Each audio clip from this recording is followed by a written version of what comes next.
Building up intellectual property or IP is one of the biggest things a trading card game company has to do.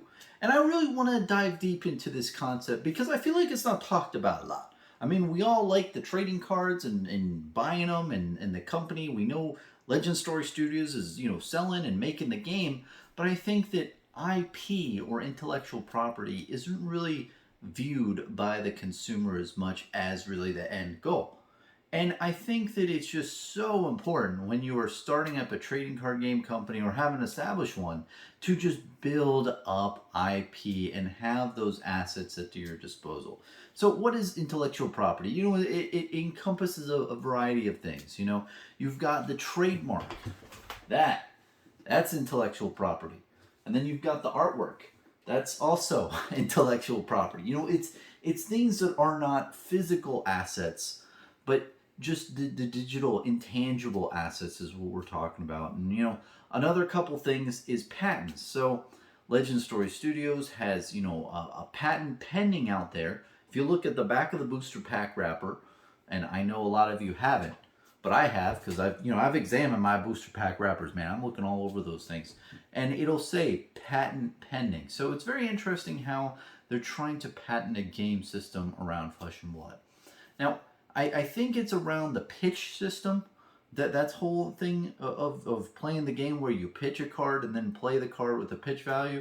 I'm not sure yet, but what's great about patents is they're just out there, you know? So once the patent is not pending and it's active, we should be able to read over the patent and see what it encompasses. Now, I don't know anything about patent law or anything, but it'll be very interesting to see the verbiage and everything out there for that. But all in all, man, you have all these items out there, right?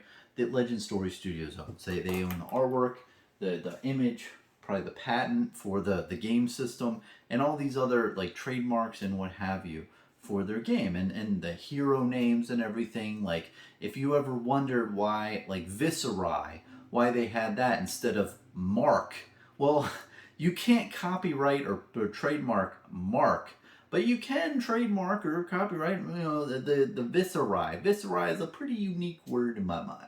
Especially when you add like different things off the end, like Bravo, kind of hard to patent. When you say Bravo, star of the show, you add that extra level of patent, or not patentability, but trademark ability, where you can have IP there. Where okay, Bravo, the star of the show, is a guy. Same with Azalea or what have you. All the other heroes in Flesh and Blood that have the little title hing there.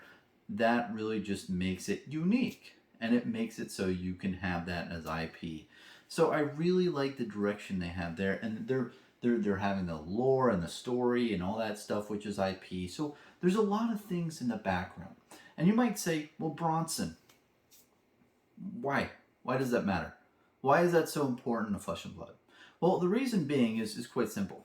Let's say that James and LSS don't want to make Flesh and Blood anymore. They're just tired of the game, which will never happen. But this is a a post-apocalyptic world where nothing makes sense. So if you have that type of scenario and they're like, hey, we're kind of good. We'd like to sell out all of our assets. So all of the artwork that they commissioned, all of it, the Flesh and Blood logo, everything they own that's IP driven, they want to sell, right? Well, they can sell it. And they can sell it for, I don't know, millions and millions of dollars at this point, probably. It probably has a net worth of, what do you think, guys? The IP of Flesh and Blood? 10, 20 million? Maybe more? Maybe less? Who knows? I don't know. But what I'm saying is they could sell, hypothetically, never happen probably, but they could sell all the stuff that they created so far digitally to, let's say, a big conglomerate corporation, and that corporation could then manufacture Flesh and Blood to people down the road, because they own all the IP. And Legend Story Studios could get the 10 to 20 million in their pockets. So building up IP as a trading card game company is it very important for that, especially when you're thinking of getting on a new investor or just maintaining investor confidence in the beginning.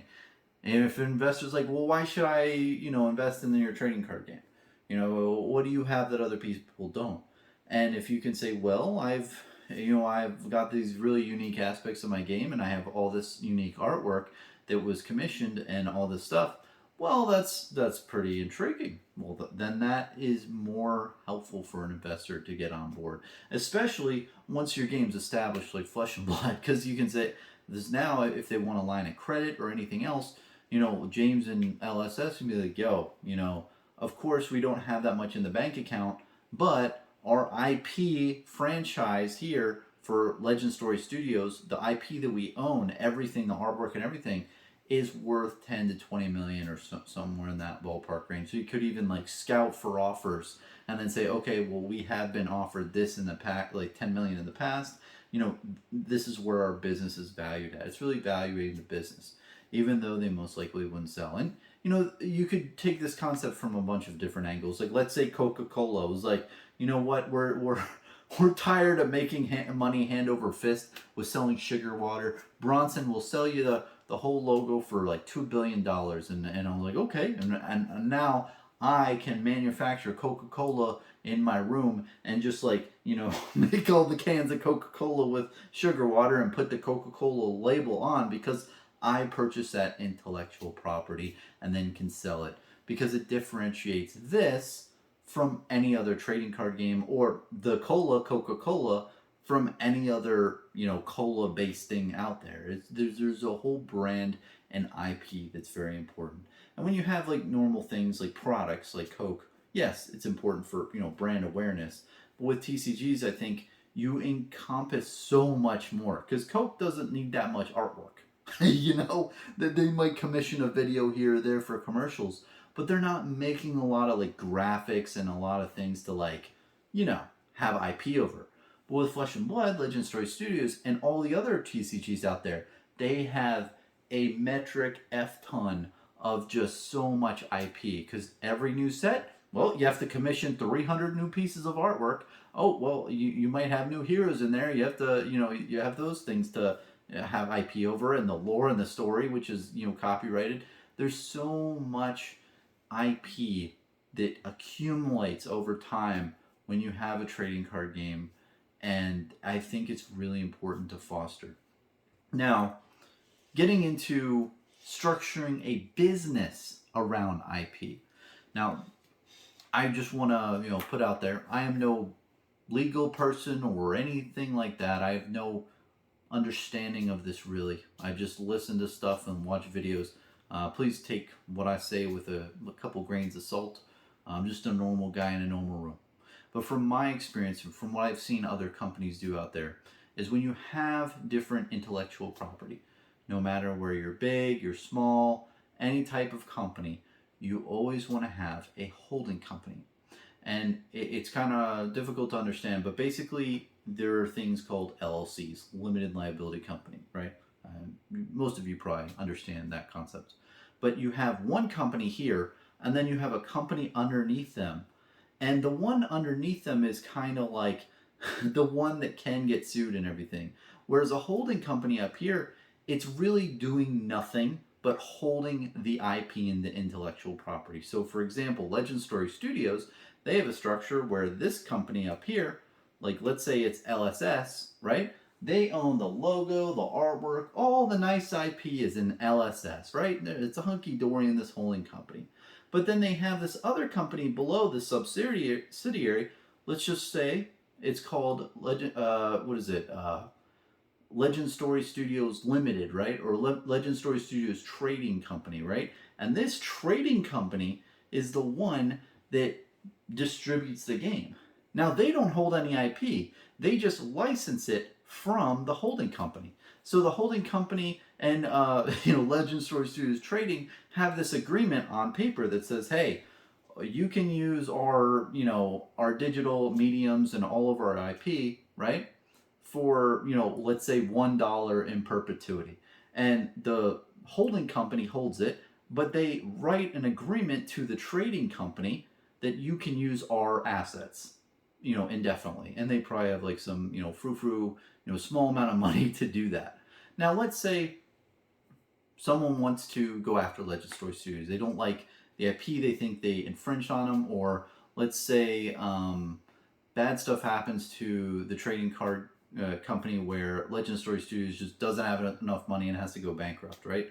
Well, what sucks is if you don't have this method, your IP just goes poof and it gets distributed around. It's a very awkward situation. Many different things can play out. But if you have a holding company, you're all good, bro. Because the holding company isn't going bankrupt. Only the subsidiary company that's a trading company is going bankrupt in this scenario. And the trading company doesn't have any IP. They just license it from the holding company. So this one will go tits up and poof. But the original owners of this holding company are still good, even if the other one, even if the subsidiary just goes poof, because it has all the IP. It's a very good protection mechanism against either bankruptcy or lawsuits or what have you from what I've seen. And I'm not the most smartest person on this topic, but what I can tell you is that if you look around at all these different big companies, I'm talking like Amazon, Google's, and the Coca-Cola, and all these big companies, all of them have holding companies for their IP. So what I can tell you, and you can do your research as well, is that any big company worth their salt has an IP holding company for reasons. And most likely reasons are legal things and bankruptcy and what have you, and different things that could go wrong.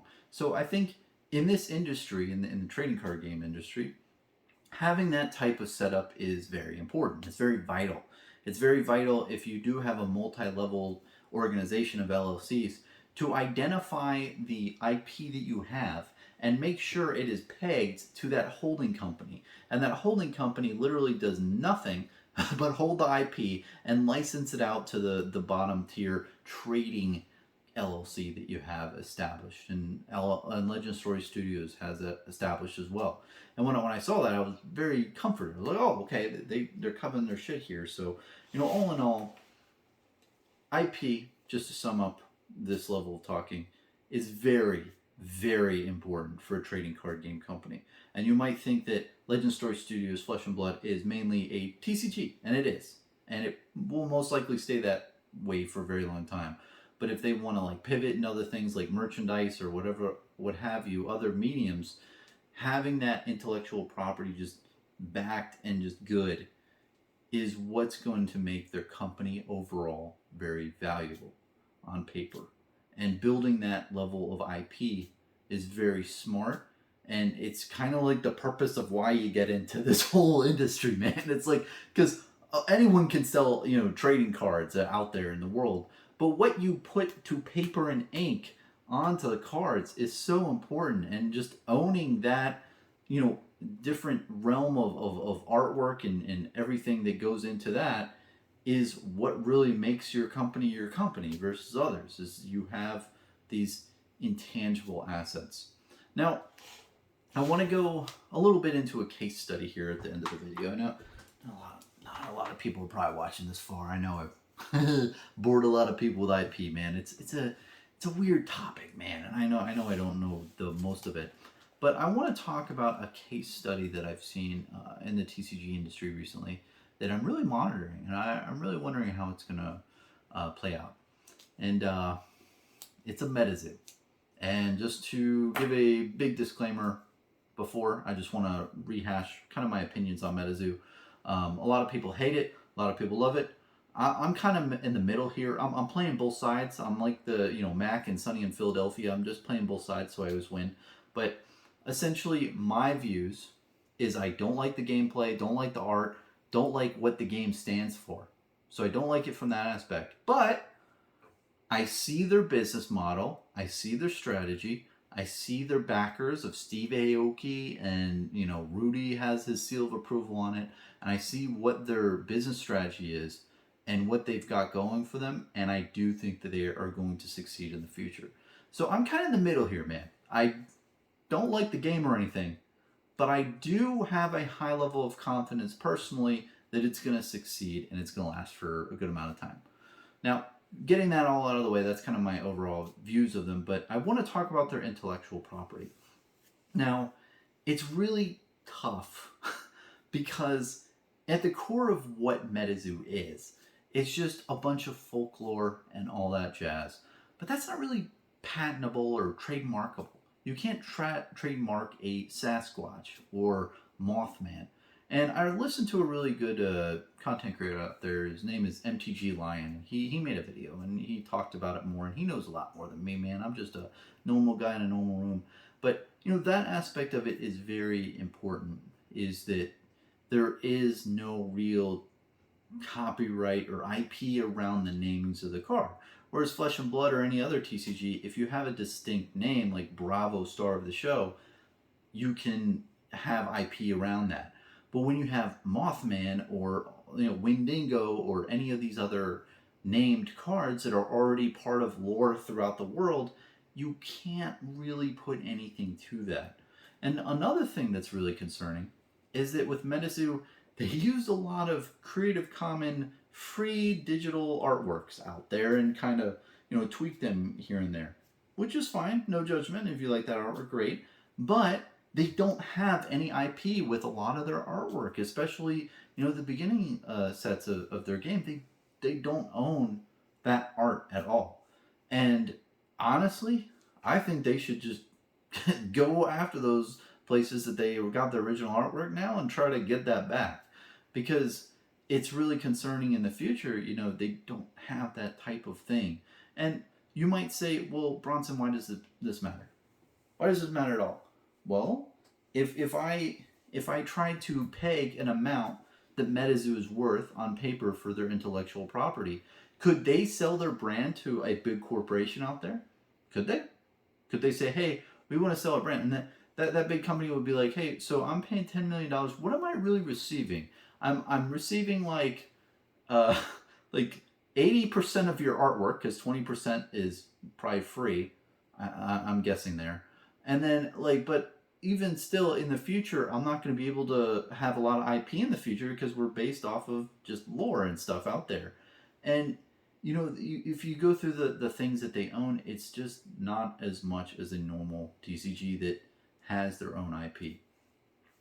And it's a very interesting thing out there. It's I don't know how that's going to play out in the long run. It'll probably be fine, honestly. I mean, with the business strategy that they're doing, I think it'll be fine. But the most concerning thing I have questions about with Metazoa and their whole, corporate structure is they are a single LLC. They don't have a holding company. So when I'm talking about the holding company and the trading company, they're just one company. It's Metazoa Games. And I even asked Mike Waddell, and I'll give him credit. The Metazoa Hour, where Mike answers a bunch of questions, I think that's great. I think it's a really cool thing that he does. And he's pretty witty, I'll say. He's pretty witty, he's pretty funny. But I asked him, I said, hey, does Metazoa Games have a holding company for their intellectual property? And he responded along the lines of, we have very scary lawyers. And, of course, I'll get, that's pretty witty. But after I thought about it a little bit, it's kind of the hubris on that answer, man. It's a little bit much, man. There's big corporations out there who have a lot scarier lawyers who still do the due diligence of understanding that IP goes into a holding company and that's how you structure your company. I think that not doing that is just kind of neglectful, and I hope they change it, honestly. It would be, if they do, then I think that would be great. I think you can retroactively say, okay, we just started a holding company in 2020, mid 2022. All of our IPs go in there, boom. I'm not sure legally if that is possible at this point, since they've already distributed their trading cards under, Metazoa Games LLC and what have you. But, it's just a very interesting topic for me, because let's say there is a situation where they are going bankrupt. They do have a situation where the company is at risk, via lawsuit or whatever, or anything else, right? The IP is at risk. And that is scary to me. And I think the biggest way to just analyze, give an analogy, it's really like a plant, right? And the roots are the holding company. And the top of the plant, the stem and the flower and everything, that is the trading company, right? And when the trading company goes tits up, you can pull it out and then the plant will regrow from the root because the root is the holding company that has all the digital assets and everything. But what's happening here is when those things two are connected, if both of them go kaput, the IP is gone. And overall, I think Metazoa will be a very great case study if something occurs to where their IP is in danger. But overall, just looking at the whole brand as a whole and the different cards and the text and what have you, it's going to be very interesting to see how that plays out, especially with marketing to just building their brand in general. Because anyone now could just print a T-shirt that says "Mothman is the best beastie" or something, right? I don't know if that's really infringing because you can't really say Mothman is your character. And I mean, you could say Beastie's alluding to Metazoa, but even still, Mothman is the thing that is the main thing on the T-shirt.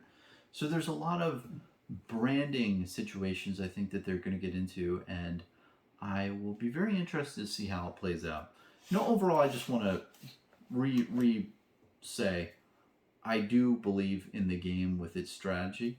I am anti it for other reasons, but the IP has always been an interesting situation for me, and it'll be interesting to see if they do update it in the future because I'm sure they have really scary lawyers. I don't doubt that fact. I'm sure the lawyer team over there is like top notch and everything, but just doing your due diligence and paying that. The silly thing is adding another LLC to your corporate structure is extremely easy. It's just another $150 or $200 LLC registration each year to maintain that extra holding company. So the fact that that's not set up is a little concerning, but who knows? Maybe I don't know shit. Thanks for listening to me this long. I know it's been a long video, and I know that IP is not the most interesting topic overall, but I think that when you do analyze trading card games and the industry and the company, it's really important to really view the company as its IP and just realize that there's value in that brand and in that just overall intellectual property that they are building over a course of many, many, many years. And you might say, well, Bronson's 10 to 20 million for Flesh and Blood now, but think in 5, 10, 15, 20 years down the line, what is that brand and that IP going to be worth? And it's really multiplicative. It just multiplies, man. It might be worth 10 million now, and it'll be worth 30 million in a couple of years. It'll be worth 60 million years after that. It just multiplies. And think about any other company out there that started from here and is now like extremely wealthy. Their IP that they have built, their brand name and what have you, is a really, really important part of their business, and there's money in those names. Especially, I mean, if you look at Pokemon, probably one of the hottest IPs of all time. I think I saw a list recently, the highest grossing media franchises, and Pokemon was, at either the number 1 or number 2 slot.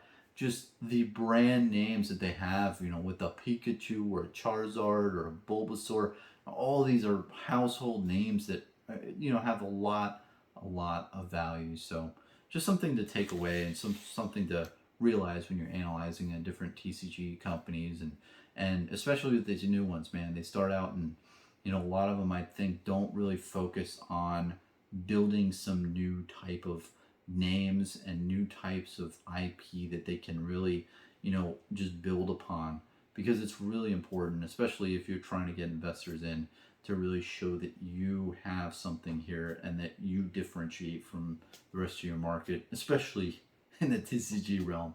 So, thanks for watching, man. Peace.